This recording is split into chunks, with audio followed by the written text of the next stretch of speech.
আপনিও হয়তো ভেবেছেন দুপুর 1টা থেকে 5টার মধ্যে আমাদের ভয়ানক ঘুম আসে, তাই অনেকেই ঠাস করে শুয়ে পড়ে। কিন্তু এই সাধারণ একটি ভুলের কারণে এই ব্যক্তিটির মতো তুমিও মারা যেতে পারো।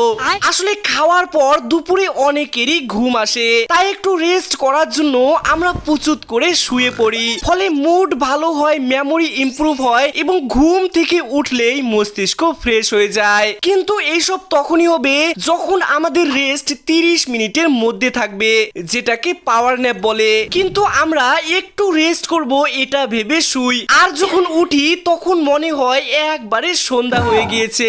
এখন তুমিও যদি দিনে এইভাবে 5 থেকে 6 ঘন্টা ঘুমাও, তাহলে আমাদের ব্রেন গভীর ঘুমে চলে যায়। তারপর এই ঘুমটা কখনোই পূরণ হয় না।